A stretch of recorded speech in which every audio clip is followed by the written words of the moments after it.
자, 은혜 받으실 하나님 말씀은 학계 1장 7절부터 15절 말씀입니다. 구약성경 1310면, 페이지 수로 1310면입니다.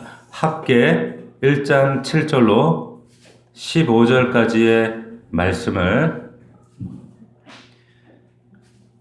다 찾아주시기 바랍니다.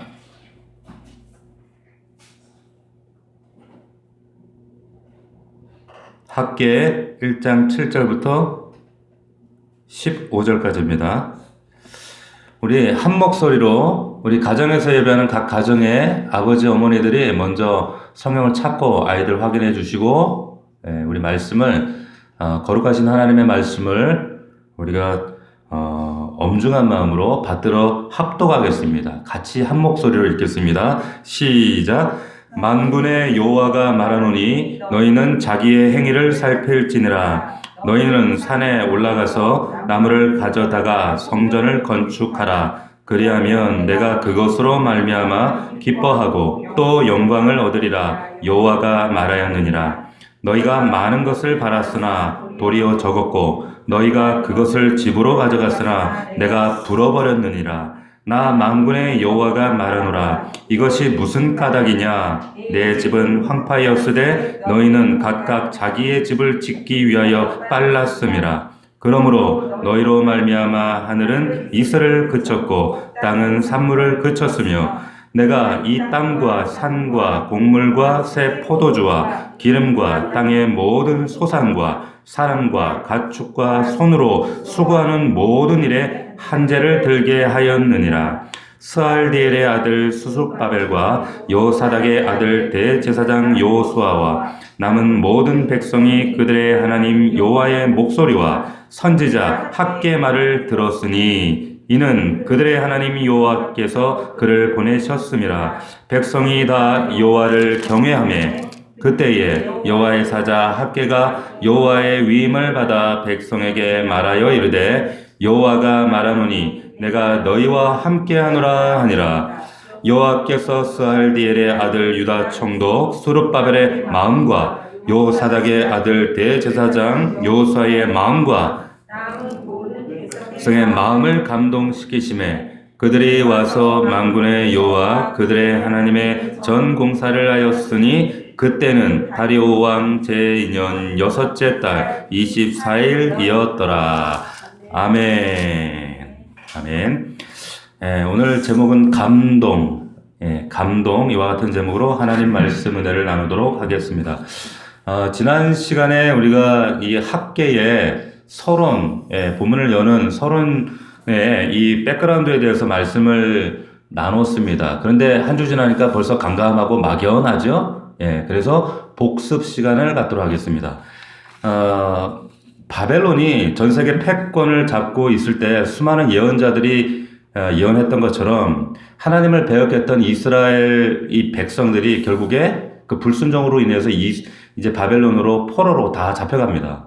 그런데 이제 세월이 지나서 그 바벨론이 역사의 지도에서 사라지고 다음에 등장한 나라가 페르시아, 바사라는 나라가 등장을 하는데 이 바사 제국이 이제 전 세계 패권을 쥐게 되죠. 근데 그 나라의 왕이 누구였느냐면 고레스라고 하는 왕이었습니다. 우리가 세계사 시간에는 이 왕을 키루스 2세 이렇게 배웠던 왕입니다. 근데 이 고레스 왕이 패권을 잡자마자 식민지 국가에 흩어져 있던 이제 많은 나라 백성들을 자유를 선포합니다. 너희 자유다. 너희 나라로 돌아가라. 이렇게 얘기를 하는데 특별히 이스라엘 백성들에게는 한 가지를 더 그들에게 허용하고 특별한 은혜를 베푸는데 그게 뭐였는가 하면 예루살렘에 무너진 성전을 재건하라 라고 하는 놀라운 명령을 하게 돼요. 자, 그래서 이 포로 이스라엘 백성들이 이제 자유신분이 되고 본토, 고향 땅으로 돌아와서 명령대로 성전 재건을 시작하는데 이제 주변에서 특별히 이제 사마리아 지역의 그 사람들이 이 장면을 보면서 언짢게 생각하는 거예요. 어쭈 얘 봐라. 얘네들이 지금 나라를 다시 재건하려고 하네? 회복하려고 하네? 근데 얘네들이 자기들도 이제 성전을 짓는다고 하니까 동참하고 싶었는데 에이 이방인들 더럽다고 피가 지금 이방 민족에 섞였다고 무시하는 거죠. 그러니까 얘네들 기분이 나빴던 거예요. 그래서 이들을 이제 모함하고 공사를 방해하고 막 위해를 가하고 막 이런 일들을 반복하는데 결국 어떤 일을 하는가 하면 이제 고레스 왕은 죽었어요. 다음 왕이 세워졌는데 이제 거짓 상소문을 올리는 겁니다. 아, 얘네들이 지금 성곽을 짓는다고 하는데 얘네들이 분명 이것이 완공이 되면 이제 세금도 바치지 않고 조공도 바치지 않고 이제 독립국가 선포를 할 겁니다. 얘네들 이대로 놔두면 누가 손해입니까? 보나마나 당신들 손해입니다. 이렇게 거짓 상소문을 올리게 된 거예요. 그러니까 그때 선친 때 내려졌던 그 고레스 칙령 그 명령이 이제 무용지물이 되는 거죠. 그러면서 이제 그때 당시 페르시가 굉장히 이제 혼란스러운 그 정치 상황이었거든요. 그런데 아주 그냥 귀찮은 상소문이 하나 올라온 거예요. 그런데 자세히 살펴볼 것도 없이 가만히 보니까 그 상소문의 내용이 일리가 있거든. 우리가 손해볼 것 같거든. 그래서 신하들을 시켜서 포고문을 내립니다. 공사 중단, 성전 재건 중단 시켰던 거예요. 자, 그래서 성전 재건 공사가 그때부터 중단된 것이 약 15년 동안 중단이 된 겁니다. 아파트가 멋지게 올라가다 15년 동안 중단됐다고 생각해보세요. 얼마나 흉물스럽겠어요. 우리 교회도 이 건축 관련 일하시는 분들이 있지만 이거는 뭐 너무 참 흉물스러운 거죠. 자, 그런 상황으로 15년이 중단돼요. 본토 고향으로 돌아가서 잘 살아보자, 성전 신앙생활도 잘해보자 이런 희망과 꿈을 안고 돌아왔는데 성전은 공사는 중단되고 그리고 삶은 피폐해지고 막 믿음의 의욕은 무너지고 마치 지금 코로나19처럼 모든 상황이 이렇게 중단된 그래서 이스라엘 백성들의 마음이 무너져 있는 그 순간에 학계가 등장했던 겁니다. 이 학계가 짜잔 등장했던 거예요. 자, 표면적인 이유로는 이 대적들이 방해하고 막 억지를 피워서 성전 공사가 중단되어지고 그러므로 말미암아 어려움들이 온 것처럼 보이는데 학계가 지금 뭘 고발하고 있는가 하면 표면적인 내용은 그런 것 같지만 너희들의 내면을 들여다보라는 거예요. 너희들의 내면의 상태는 지금 이참에 잘 됐다. 어차피 뭐 고향 지금 수십 년 만에 돌아와서 공사 중단 이 명령도 떨어졌으니까 이참에 우리 집이나 판벽한 우리 집이나 짓고 내 밥그릇이나 챙기고 우리 가정이나 돌아보고 지금 하나님 일을 주님의 일 지금 때가 아니야 핑계댔다는 거죠. 그러면서 이런 그들의 자신의 삶만을 돌아보는 주목하고 있는 그들의 그런 심적 상태를 학계가 지금 고발하고 있는 거예요. 그러면서 너희 스스로 냉철하게 한번 돌아보라는 거예요. 그 말씀이 7절 말씀이었어요. 자, 7절 말씀. 만군의 여호와가 말하노니 너희는 자기의 행위를 살필지니라. 자기의 행위를 어떻게 하라고요? 살피라는 거예요. 지난주 5절에도 너희는 너희의 행위를 살필지니라. 다시 말하면 너희들 좀 돌아보라는 거예요. 머리가 있으면 생각을 좀 해보라는 거예요. 너희들의 지금 영적, 육적 상황이 왜 이렇게 곤고한가 한번 생각을 좀 해보라는 거예요. 자, 그러면서 지금 간구하고 지금 그 선지자 입술을 통해서 지금 권면한 게 뭐냐? 너희들이 성찰하고 돌이켜 스스로를 돌아보라. 이렇게 말씀하고 있습니다. 성찰하라는 거죠. 사람과 동물이 여러분 다른 이유는 성찰하기 때문에 생각하기 때문에 사유하기 때문에 그래서 우리도 믿음 생활이라고 하는 것도 무턱대고 믿는 것이 아니라 성찰하는 거예요. 돌아보는 거예요. 이 말씀과 내 삶과 정말 이것이 진리인가 아닌가 생각을 하는 거죠. 돌아보는 거죠. 자, 성찰, 사유라고 하는 건 어떻게 발생되는가 하냐면 그냥 무턱대고 하고 싶은 대로 사는 것이 아니라 내 앞에 여러분 타자와의 관계 속에서 우리가 성찰하게 돼요. 돌아보게 되죠. 가령 예를 들면 며칠 전에 우리가 이제 추석이었는데 이제 고향에 가지 않은 우리 이제 성도들하고 그리고 또 그 믿지 않는 남편 한 분하고 같이 우리가 남한산성을 갔었어요. 남한산성 산책을 갔다가 이제 돌아와서 제가 성찰해 보는 거죠. 돌아보는 거예요. 내가 좀 더 살갑게 다가갈 걸, 좀 친절하게 대할 걸, 좀 이렇게 살갑게 선한 표정으로 다가갈 걸 하면서 제 스스로를 그 타자라는 거울 앞에서 저를 성찰해 보는 거예요. 아쉬운 거예요. 자, 보세요.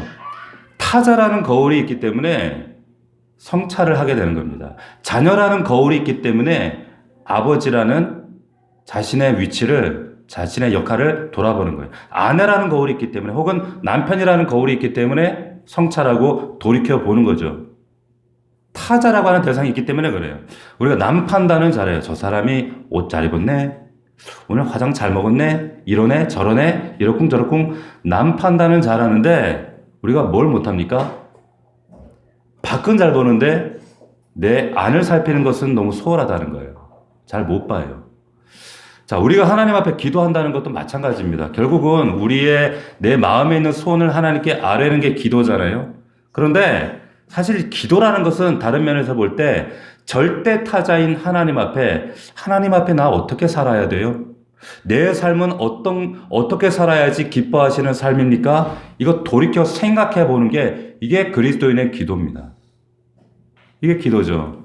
자, 옛날 같으면 당장 사람과의 관계 속에서 혹은 상황이나 일 속에서 때려치우고 절규하고 포기하고 그러고 싶은데 하나님 앞에서, 절대 타자 앞에서 내가 내 홧김에 내 임의로 저 사람을 이렇게 규정시켜버리고 정해버리고 절규하고 포기하고 그러고 싶지만 하나님 앞에서는 그렇지 못하는 거예요. 돌이켜볼 때 아니다라는 거죠. 성찰해봤더니 말씀 앞에 아니더라는 거예요.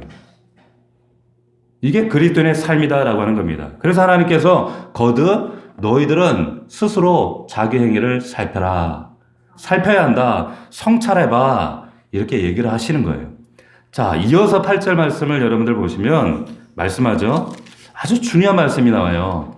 지금 성전이 공사가 중단되어 있는 이런 상황 가운데 이제 하나님이 너희들을 돌아본 이후에 이제 공사 재개를 선포하셔요. 8절에 너희는 산에 올라가서 나무를 가져다가 성전을 건축하라. 말씀해요. 자, 너희는 산에 올라가서 나무를 가져다가 성전을 건축하라. 자, 그런데 산에 가서 나무 베어와 여기에 산이라고 나와 있어요. 그런데 히브리 원문에는요, 우리말 성경에 빠져 있는 단어가 하나 있습니다. 그게 뭐냐면 정관사예요. 다시 말하면 그냥 산이 아니라 그 산이에요. 그 산. 그 산이에요. 이게 굉장히 중요한데 우리 번역에는 이게 빠져 있어요. 여기는 굉장히 중요한 의미를 담고 있거든요. 그 산이에요. 이 말은 무슨 뜻이냐면 지금 이 말씀을 듣고 있는, 이 얘기를 듣고 있는 사람들, 그 자리에 있는 공동체, 그 백성들은 그 산 하면 그 사람들은 아는 산이에요. 다 알고 있는 산이라는 거예요. 자, 여러분, 그 당시에 성전을 지으려면 반드시 나무가 필요해요. 백향목이라고 하는 나무가 필요합니다. 그래서 솔로몬 시대에도 그 두로에서 이 백향목을 운송해 왔죠. 그리고 에스라서에도 보면 3장에 스룹바벨, 그 솔로몬 성전 이후에 스룹바벨 제2성전이 지어질 때도 여러분 그 레바논에서 이 백향목을 운송해 왔다라고 하는 기록이 있습니다. 백향목이 필요해요. 그런데 이스라엘 땅에는 이 백향목이 없어요. 가져올 수가 없어요. 길이 막혔어요.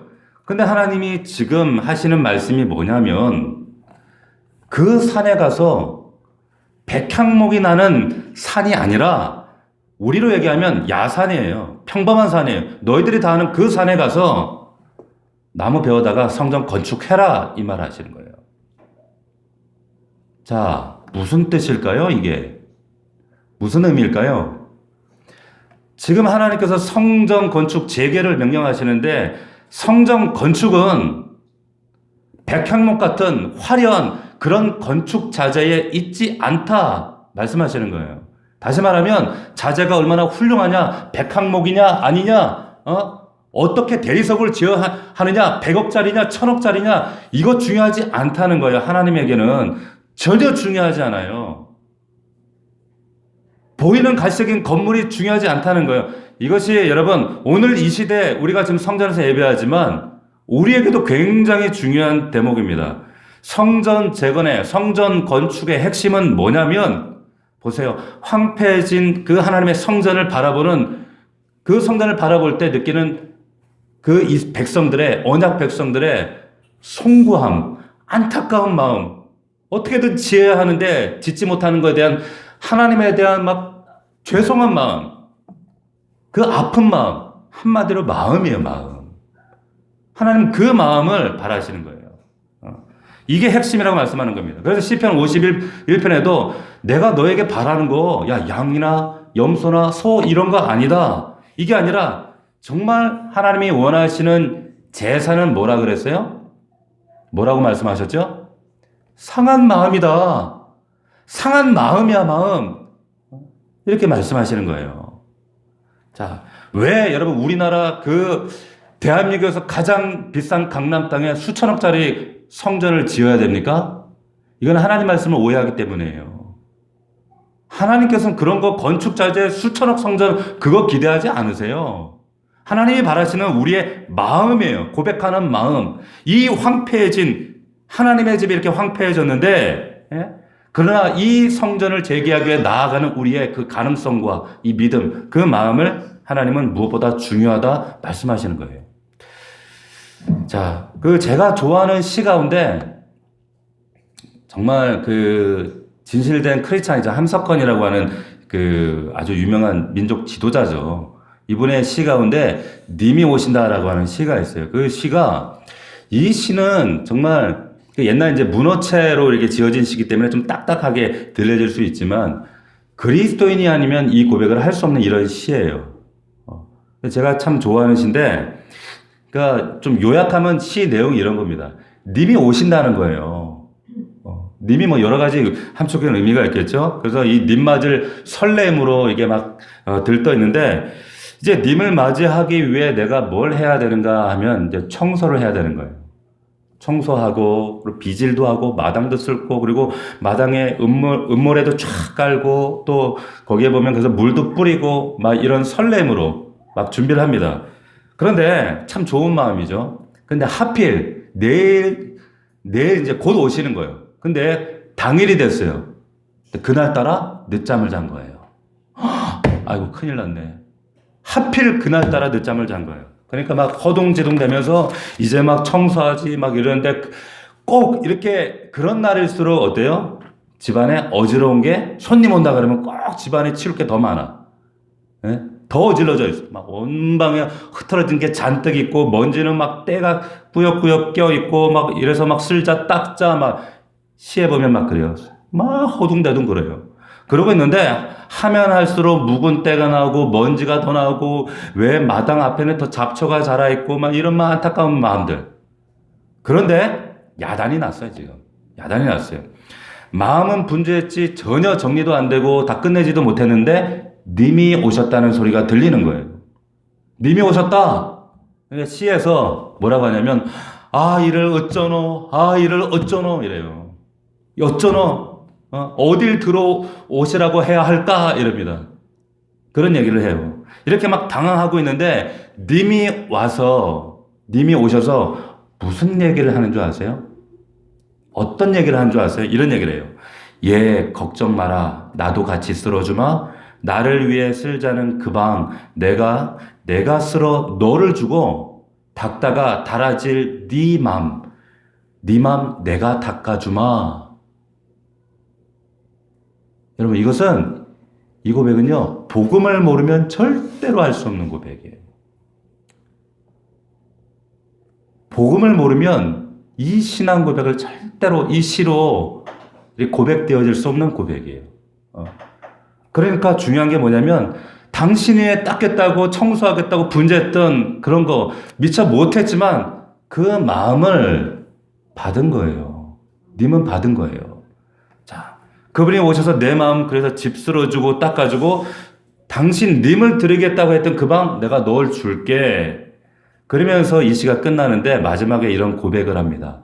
뭐라고 하냐면 밝히자면서 못 밝힌 방 저절로 밝아지고 맑히자면서 못 맑힌 맘 나중엔 맑아졌으니 내라곤 없소이다 님 곁에만 사오리. 완전한 신앙 고백이에요. 보세요. 내가 나를 깨끗하게 하고 싶은데 난 못했어요. 그래서 제가 전에도 말씀드렸죠. 신앙이라고 하는 것, 믿음이라고 하는 것은 내가 하나님에서 뭐 해야 돼? 뭐 이런 일을 해야 돼? 뭔가를 뭐 바쳐야 돼? 이런 과업이 아니라 그래서 관계라고 드렸잖아요. 그래서 그러나 내가 깨끗하게 하려고 했지만 다 준비하지 못하고 채비하지 못하고 정비하지 못했지만 그분이 오히려 나를 밝혀주시고 그리고 오히려 내게 필요한 것들을 다 주셔서 고백하거든요. 이게 무슨 말이에요? 은혜예요. 은총이란 말이에요. 중요한 건 뭐냐? 얼만큼 네가 일했냐? 얼만큼 깨끗하게 했냐? 청소했냐? 그것이 아니라 시작하려는 그 중심, 마음을 받겠다 이 말이에요. 이것이 하나님 아버지가 여러분들 향한 마음인 줄로 믿습니다. 지금 그 고백을 하고 있는 거예요. 그래서 8절에 와서 지금 그 산에 올라가서 야 너희들이 다 아는 그 야산 평범한 그 산 가서 나무 가져다가 그냥 마음의 진정성을 가지고 백향목가 아니어도 돼. 나무 가져다가 시작하고자 하는 그 마음으로 말미암아 내가 기뻐하고 또 영광을 얻으리라 8절 말씀이 이야기하고 있죠. 8절. 내가 그것으로 말미암아 뭘 말미암아요? 그 마음으로 말미암아 기뻐하고 영광을 얻겠다. 여기 기뻐한다는 의미가 여러분 구약의 제사에서 향기가 연락되었다라고 하는 단어하고 똑같은 단어예요. 기쁘시게 하나님 받고 기쁨으로 이것이 영광이 되게 하셨다 이 말입니다. 하나님은 우리의 외적인 것보다 마음을 받으시는 거예요. 여러분들이 이 자리에서 예배하든 가정에서 예배하든 가장 중요한 것은 뭐냐? 하나님을 향한 마음입니다. 마음은요, 근데 우리의 태도로 나타나죠. 반드시 가시적으로 나타나게 되어 있죠. 그 태도는 여러분들 자녀들이 본다는 거죠. 자녀들이 볼진데 하나님을 안 보시겠어요? 그 마음을 다 드러나게 돼 있죠. 자, 그래서 하나님은 이것이 기쁨이요 영광이다. 자, 그런데 이 마음이 상실된 채 무너진 채 있는 그 상태가 될 때 어떻게 되는가? 이제 9절이 나와요. 9절을 보십시오. 9절을 함께 보겠습니다. 9절 같이 읽습니다. 시작. 너희가 많은 것을 바랐으나 도리어 적었고 너희가 그것을 집으로 가져갔으나 내가 불어버렸느니라. 나 만군의 여호와가 말하노라. 이것이 무슨 까닭이냐? 자, 여기까지 잘 보세요. 자, 왜 이런 일이 생길까요? 왜 9절 같은 일이 생길까요?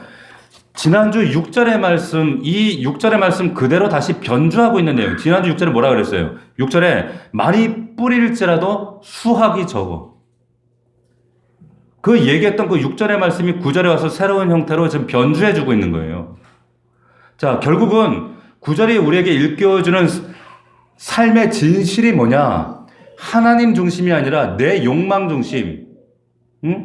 거기 그런 허망한 것들의 중심을 두고 살면 네 삶은 결국에 아무것도 남지 않는 삶이 될 수밖에 없어.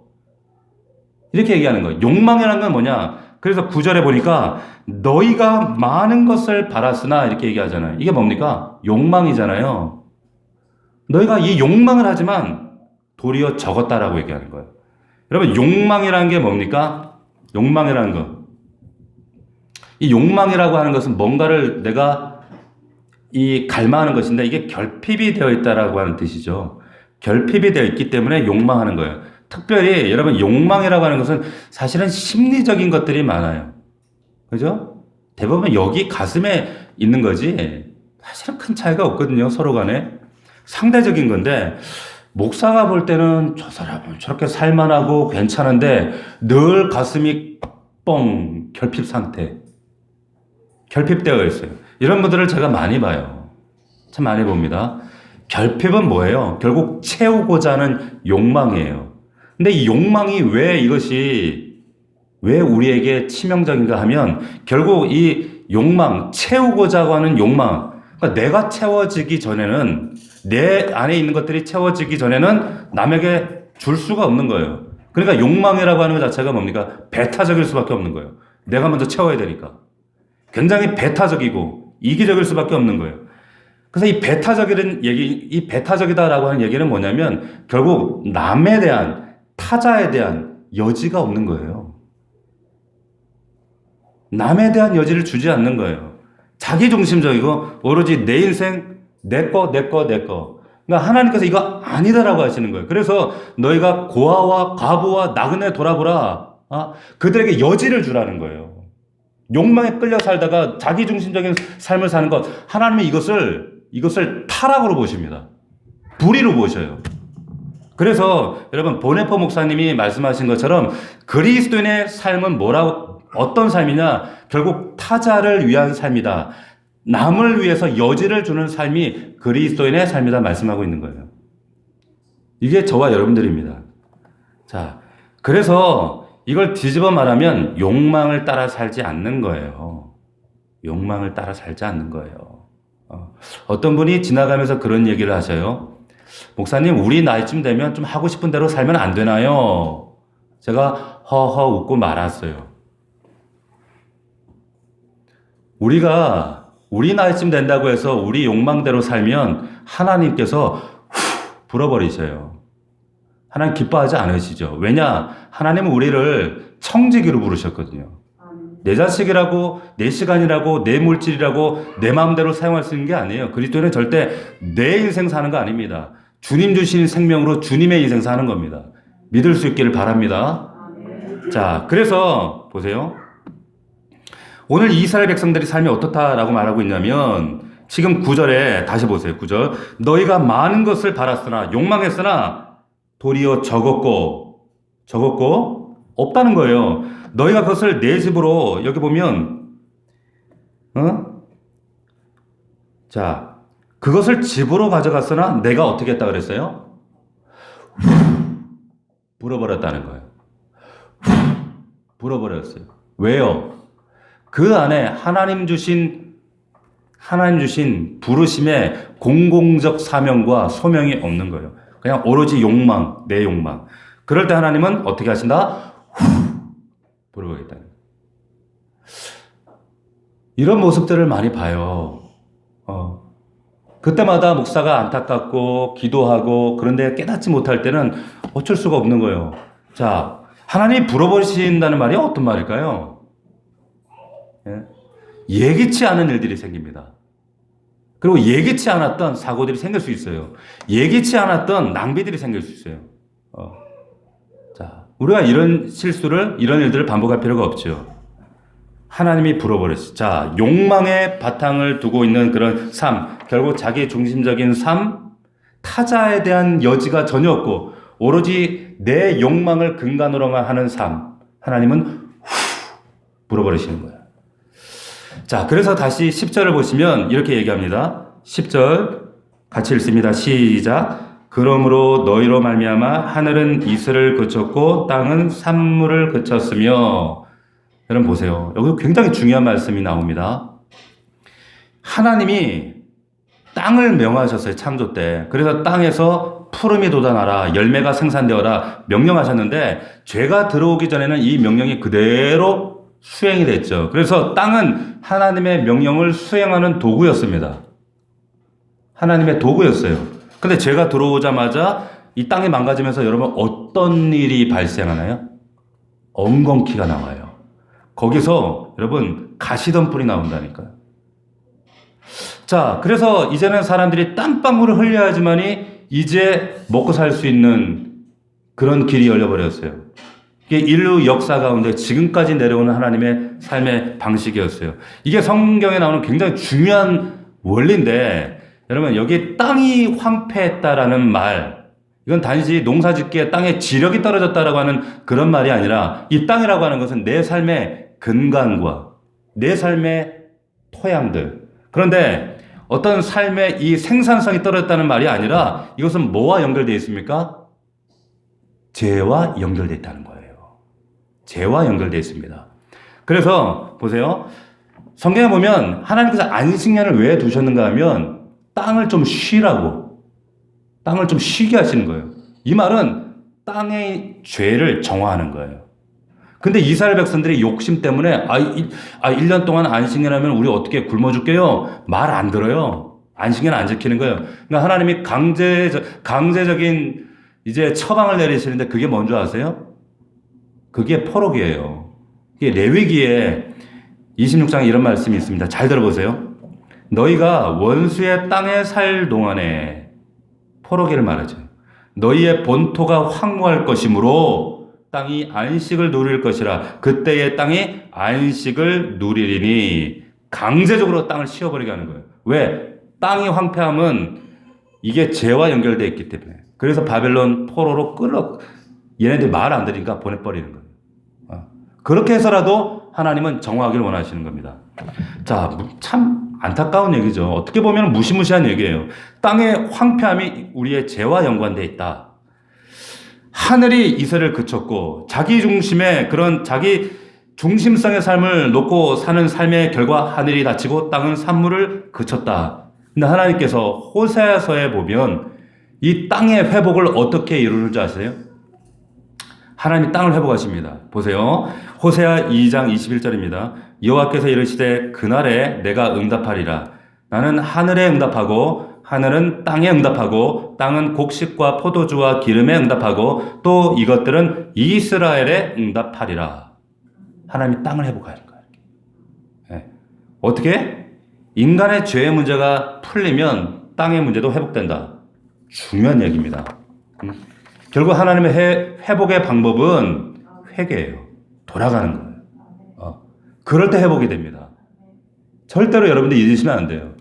그 구체적인 회복의 방법을 오늘 본문에 이제 구체적으로 이렇게 12절부터 설명을 하고 있습니다. 자, 12절 말씀을 보시면 12절 말씀 같이 한번 읽어봅시다. 시작. 스알디엘의 아들 스룹바벨과 요사닥의 아들 대제사장 여호수아와 남은 모든 백성이 그들의 하나님 여호와의 목소리와 선지자 학개의 말을 들었으니 이는 그들의 하나님 여호와께서 그를 보내셨음이라. 백성이 다 여호와를 경외하며. 자, 여기에 중요한 말씀은 들었으니 그리고 경외하며예요. 잘 보세요. 자, 그런데 여기 보면 여기에 이들이 이제 하나님 말씀을 들었고 경외하게 되었다. 근데 이 듣고 있는 청자들을 쭉 열거하고 있는데, 근데 여기 청자들을 보면, 이 듣고 있는 사람들을 보면 그냥 하나님의 백성들이 들었고 경외하였다 이렇게 얘기해도 되잖아요. 그런데 여기 어떻게 합니까? 스알디엘의 아들 스룹바벨과 그리고 대제사장 여호수아와 남은 모든 백성 그들이 학개의 말을 들었으니 이렇게 얘기를 해요. 그냥 이스라엘 백성들이 들었고 경외했다 이렇게 하면 될 걸 왜 이렇게 쭉 열거했을까? 보면 여기에 남은 백성이 이 말도 굉장히 중요한 말입니다. 뭐냐면 우리가 금요일날 한번 제가 언급했던 적이 있어요. 남은 자 사상이라고. 렘넌트. 창세기로부터 이 요한계시록까지 하나님께서 마지막까지 끝까지 붙잡고 그리고 훈련시키고 연단하고 결국에 하나님의 나라에 입성시키는 믿음의 자리에 굳건히 서는 남은 자, 렘넌트예요. 이게 구약의 신학의 근간을 굉장히 중요한 말입니다. 남은 자 사상. 그런데 어쨌거나 이걸 뭉뚱거려서 이스라엘 백성들 얘기하지 않고 지도자로부터 총독과 제사장, 선지자 그리고 남은 자들 왜 이렇게 하는가? 카메라를 지금 돌리는 거예요. 옛날에는 카메라 한두 대였는데 요즘에 그 경기장 가보시면 여러분 5G에서 카메라가 한 5, 60대가 돌아갑니다. 그래서 선수 땀방울 하나 떨어지는 것까지 놓치잖아요. 좌우 위아래에서 배트 돌릴 때 다 찍어요. 똑같은 겁니다. 생생하게 포착하는 거예요. 하나님의 은혜, 하나님의 말씀, 은혜를 누리는 자들을 한 사람 놓치지 않는 거예요. 그런데 어떻게? 누구로부터? 위로부터. 그러니까 진정한 회복은 위로부터. 가정의 회복은 누구로부터? 아버지로부터, 어머니로부터, 그리고 자녀까지. 한 사람 놓치지 않을 때 이들이 어떻게 했다고요? 여호와의 목소리와 선지자 학개의 말을 들을 때에 들었으니 경외, 드디어 인식하고 두려워하는 거예요. 이게 신앙입니다. 믿을 수 있기를 축원합니다. 이럴 때 여러분 변화가 시작돼요. 이럴 때 하나님의 기적이 나타나는 줄로 믿습니다. 절대로 여러분 이걸 놓치시면 안 돼요. 자, 그런데 오늘 본문이 여기서 머물지 않고 14절을 한번 보시기 바랍니다. 비슷한 표현이 또 등장을 하는데 14절 같이 한번 읽어봅시다. 시작. 여호와께서 스알디엘의 아들 유다 총독 술부바벨의 마음과 여호사닥의 아들 대제사장 여호수아의 마음과 남은 모든 백성의 마음을 감동시키심에. 자, 보세요. 여기도 똑같은 표현이 등장하죠? 지금 수십 대의 카메라를 돌리는 거예요. 한 사람 한 사람이 거기에 주인공이다. 예외 없다. 위로부터 아래까지 모두가 그 은혜 받을 자리에 돌아와야 진정한 회복이 이루어진다. 이렇게 말씀을 하시는 겁니다. 자, 그러면서 여기에 지금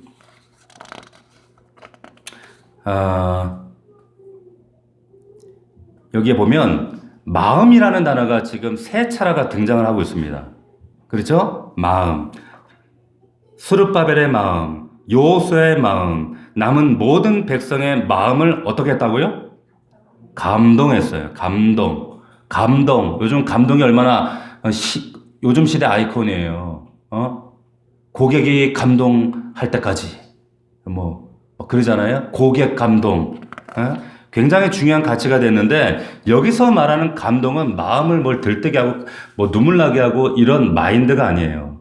마인드가 아닙니다. 여기서 이 감동, 이 마음은 영입니다. 영. 루아흐예요. 영. 마인드가 아니에요. 혼이 아니에요. 정서적인 게 아니에요. 여기는 영이에요. 영. 왜 영인가? 그러면 창세기 6장을 한번 우리가 찾아보겠습니다. 6장 3절. 자, 왜 영인가? 여러분들이 옆에 기록을 또 해두시면 좋을 것 같아요. 창세기 6장 3절. 맨 앞에 있죠? 6장 3절 말씀을 같이 읽겠습니다. 창세기 6장 3절입니다. 같이 읽습니다. 시작. 여호와께서 이르시되 나의 영이 영원히 사람과 함께하지 아니하리니 이는 그들이 육신이 됨이라. 자, 잘 보세요. 본문을 보시면 타락한 인간을 향해서 하나님의 선언입니다. 하나님 선언이에요. 나의 영이, 하나님의 영이 영원히 사람과 함께하지 않겠다. 그래서 이들이 뭐가 됐다고요? 육신이 돼버렸어요. 옛날 성경은 육체가 돼버렸어요. 그게 하나님의 영이 없는, 우리가 예수 믿기 전에 성령이 내 안에 오시기 전에 우리의 모습, 허물과 죄로 죽었던 우리의 모습이에요. 육신. 자, 이 육신이란 말은 그냥 피지컬, 이 육체를 뜻하는 말이 아니라 지금 하나님과 반대되는 죽은 영이 되었다, 이 말을 하고 있는 거예요. 이해가 되십니까? 자, 쉽게 얘기하면 이제 너희들 죄로 너는 끝났다, 죽었다 이 말이에요. 그런데 요엘서 2장 28절을 보면 우리가 과거 죽었던 우리 가운데 놀라운 변화를 이미 수백 년, 3,000년 전에 예언했어요. 뭐라고 예언했는가 하면 요엘서 2장 28절입니다. 제가 읽어드릴게요. 그 후에 내가 내 영을 성령을 만민에게 부어주리니 너희 자녀들이 장래일을 말할 것이며 너희 늙은이는 꿈을 꾸며 너희 젊은이는 이상을 볼 것이며. 죽은 육체 껍데기밖에 남지 않았는데, 그런데 하나님의 영이 오시면 이런 일들이 역사가 나타난다는 거예요. 내 영을 부어주겠다. 누구에게 부어줘요? 여기 보면 만민이라고 했는데 원문에는 육체입니다. 육체에 부어주는 거예요. 그래, 육체에 부어줬더니 죽어있던 우리 존재가 어떤 존재가 됐습니까? 영상하는 존재가 된 거예요.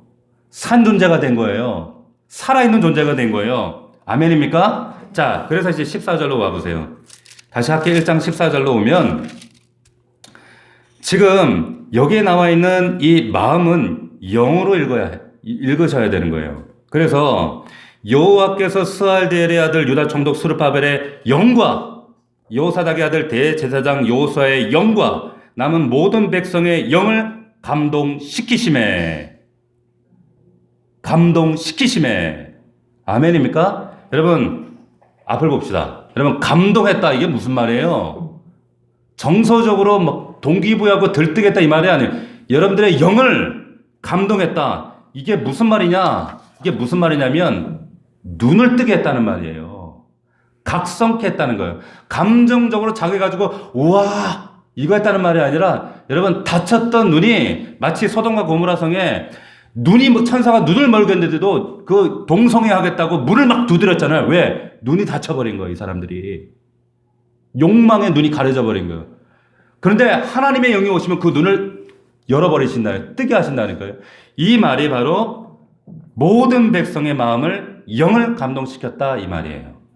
할렐루야. 그 일을 하나님께서 저와 여러분들에게 하신 거예요. 아멘입니까? 이 은혜 가운데 우리가 살아가는 겁니다. 이 일이 일어날 때만 여러분 교회나 가정이나 사회나 우리들이 기대하는 부흥의 역사, 기적의 역사가 나타나는 줄로 믿습니다.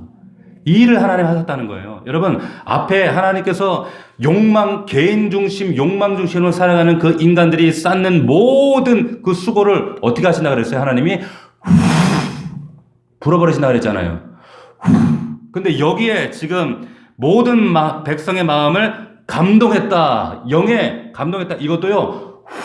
루아흐 불어버리시는 거예요. 그런데 달라요. 전혀 다른 거예요. 앞에 것은 하나님이 나와 상관없는 인생이야. 욕망 덩어리, 욕심 덩어리 인생 하시는 거고 지금 여기는 새롭게 살리시고 부흥케 하시는 하나님의 루아흐 불어넣으심이에요. 믿을 수 있기를 축원합니다. 이런 은혜가 우리 넘치는 가족들 모두에게 있기를 주의 이름으로 축복합니다. 그랬더니 이런 역사가 이제 어떤 결과들이 나타나는가 14절 하반절에 보면 마음을 감동시키심에 그들이 와서 만군의 여호와 그들의 하나님 전 공사를 하였으니 이러는 거예요. 드디어 성전 공사가 재개가 됩니다. 얼마 동안 멈췄던 공사가 15년 동안. 여러분 15년 동안이나 이런 핑계 저런 핑계 쟤 때문에 제가 방해해서 이런 이유 때문에 가난해서 힘들어서 이렇게 미뤄왔던 15년간의 중단이 단 얼마 만에 이게 재개된 줄 아세요? 여러분 3주 만에 이루어져요. 보세요. 여기에 15절을 보세요. 그때 다리오 왕 제2년 여섯째 달 24일이었더라. 그래서 6월 24일이에요. 근데 이 역사의 시작점이 언젠가 1장 1절로 가보십시오. 다리오 왕 제2년 여섯째 달 곧 그 달 초하루에 언제요? 6월 1일이에요. 6월 1일입니다. 며칠 만에 일어난 역사입니까? 며칠 만에 일어난 기적입니까? 23일이에요. 23일. 쓸데없이 우리가 하나님 앞에 시간을 낭비할 이유가 없어요. 하나님께서 우리 안에 역사하시면 말씀이 임하고 그리고 하나님의 성령이 임하시면 23일 아니 3일 만에도 아니 하루에도 일어날 수 있는 하나님의 은혜인 줄 믿습니다. 이 약속을 붙드셔야 돼요. 보세요. 여러분 이때 6월달이 이스라엘 백성들에게 가장 바쁜 달입니다. 7월달 절기 초막절 절기를 앞두고 있는 지금 시점이에요. 얼마나 핑계대기 좋아요. 아이고 초막절 준비해야 되고 6월절 준비해야 되고 고기도 잡아야 되고 지금 얼마나 핑계대기 좋습니까? 근데 이 백성들이 어디 앉아 있습니까? 말씀 앞에 앉아 있어요. 말씀 앞에 앉을 때 그 말씀이 영혼을 관통하고 그 말씀 앞에 영혼이 흔들리고 성령이 그들을 장악할 때 이런 기적의 역사가 나타나게 된다는 거예요. 여러분 이건 역사적인 팩트 아닙니까? 이런 은혜가 있기를 주의 이름으로 축원합니다. 축원합니다. 이런 변화의 역사가 어떻게 가능한가? 남은 모든 백성이 여호와의 목소리와 학계의 말을 듣고 경외하며 마음을 감동시키심에 이런 역사가 있는 줄로 믿습니다. 여러분 이런 역사가 진행돼도요 사탄이 가만히 안 놔둬요. 그러면 야 만사오케 너 보세요. 지금 이 동시대에 살았던 선지자가 스가랴라고 하는 선지자가 있습니다. 이때의 상황을 영적인 상황을 하늘에서 환상을 보고 이걸 어떻게 지금 묘사를 했는가 하면 스가랴 3장에 보면 이런 말씀이 있어요. 스가랴는 학계와 동시대 사람이에요. 그런데 3장 2절에 보면 이런 말씀이 있어요. 대제사장 여호수아는 여호와의 천사 앞에 섰고 사탄은 그의 오른쪽에 서서 그를 대적하는 것을 여호와께서 내게 보이시니라. 지금 밑에 땅에서는 성전을 재건하니 많이 막 방해하고 싸고 난리가 났어요. 근데 스가랴 선지자가 환상이 열려서 하늘을 딱 보니까 여호수아 옆에 하나님이 계시고 또 그 옆에 사탄이 있는 거예요. 무슨 뜻일까요? 하나님의 거룩한 역사와 하나님의 축복되는 반드시 사탄의 방해가 있어요. 사탄이 여러분들 야 잘해라 그래 믿음 생활 잘해라 팔짱 끼지 않습니다. 가만히 지켜보지 않아요. 방해한다는 것. 이 말인즉슨 그 방해가 있다는 것은 역설적이게도 이것은 하나님의 반드시 놀라운 큰 약속과 기적과 축복이 있구나라는 사실이에요. 믿기를 축원합니다. 그러니까 그 방해 앞에 여러분들 낙심하면 안 되는 거예요. 믿음으로 돌파해 나가야죠. 말씀을 정리하겠습니다. 그래서 말씀을 들음과 경외함과 성령 충만, 이것이 우리를 승리케 합니다. 여러분, 우리가 내 욕심과 욕망의 바탕을 둔 그런 삶들, 중심적 그런 삶을 포기하지 않고 계속적으로 내 것만 끌어안고 확보해 나가는 그런 삶, 하나님은 불어버리십니다. 하나님 그거 가만히 보시지 않으세요. 그런데 하나님은 우리를 회복시키시길 원하시고 우리에게 말씀을 주시고 경외케 하시고 그리고 다시 한번 생명으로 루아우하셔서 감동하셔서 그러면 우리의 삶 가운데 15년이 아니라 150년 동안 막혔던 문제도 단번에 하나님께서 해결하셔요. 놀랍게 응답하신다는 거예요. 이 말씀을 붙들고 다시 한번 우리 여러분들의 가정과 또 우리의 교회와 지금 어려운 이 시국 가운데 이 나라 이민족 가운데도 이런 놀라운 다시 한번 살려내는 놀라운 동력이 되는 귀한 말씀이 되기를 주의 이름으로 축원합니다. 기도하겠습니다. 거룩하신 아버지, 이 말씀이 우리에게 약속이 되어지길 원합니다. 다시 한번 하나님께서 남은 모든 백성의 마음을 감동시키실 때에 이와 같은 놀라운 성전 재건, 다시 한번 우리 가정이 세워지고 또한 이 교회가 세워지고 이 나라 이 민족이 재건되어지는 놀라운 역사가 있길 원합니다. 먼저 내 마음의 성전이 재건되게 하여 주시옵소서. 이와 같은 마음으로 다시 1분간만 우리 함께 통성으로 기도합시다. 살아계신 하나님 아버지 감사합니다. 거룩하신 아버지, 학계를 통하여서 지금 하나님 이런저런 삶의 고단함과 무게와 코로나와 어려움으로 하나님 앞에 우리의 삶을 핑계 삼고 우리의 마음의 전이 무너져 있고 하나님께서 우리에게 성전을 재건하라고 말씀하셨는데 너희가 산에 올라가 너희가 새 성전을 건축하라 말씀하셨는데 그 성전은 백향목 성전이 아닙니다. 하나님 우리에게 요구하시는 것 눈에 보이는 가시적인 것들이 아니라 우리의 마음을 받기를 원하십니다. 우리의 중심을 받기를 원하십니다. 하나님 우리의 마음의 성전이 재건되게 하시고 회복되게 하여 주시옵소서. 다시 한번 하나님 남은 우리 모든 성도들 이들의 마음을 저들의 영을 감동시키사 저들의 영이 각성되사 저들의 눈이 열려지게 하셔서 다시 한번 믿음으로 회복되어지게 하여 주셔서 다시 한번 하나님의 놀라운 은혜와 기적을 체험하는 우리 넘치는 가족들 될 수 있도록 하나님 은혜를 더하여 주셔서 저들 마음 심령 가운데 무너진 성전이 재건될지어다 회복될지어다. 하나님 다시 한번 회복되는 은혜를 허락하여 주시옵소서. 가정에 예배하는 우리 모든 사랑하는 가족들 하나님 다시 한번 회복되게 하여 주시옵소서. 성전이 재건되게 하시옵시고 하나님 이슬이 그치고 이 땅의 산물이 그치는 이런 하나님의 한계를 우리가 다시 한번 회개함으로 회복되게 하여 주셔서 하나님의 놀라운 은혜를 그 축복을 회복하는 우리 성도들 될 수 있도록 은혜를 다하여 주시옵소서. 아버지 하나님 감사함을 드립니다. 너희는 자기의 행위를 살필지니라. 성찰하라 생각하라 돌아보라 말씀하신 주님, 우리의 모습을 돌아보길 원합니다. 아버지 하나님 우리의 삶 가운데 하늘이 이슬을 그치고 땅이 산물을 그치며 하나님 집으로 가져간다 할지라도 하나님 남은 것이 없는 뚫어진 전대 같은 우리의 인생 되지 않도록 도와주시옵시고 하나님 오히려 우리가 하나님 말씀 앞에 앉을 때에 돌아갈 때에 하나님을 경외할 때에 하나님의 성령께서 우리의 영을 감동하심으로 우리를 각성케 하심으로 깨어있게 하심으로 다시 한번 하나님 그 짧은 시간에 성전이 재건되어진 것처럼 이 각성함이 우리의 영적인 행동을 불러일으키고 그 행동으로 말미암아 우리의 삶에 놀라운 변화를 일으켰던 것처럼 다시 한번 이 놀라운 기적의 역사가 우리 사랑하는 성도들의 삶 가운데 간증되어지도록 은혜를 더하여 주시옵소서. 믿사옵고 예수 그리스도 이름으로 기도하옵나이다. 아멘.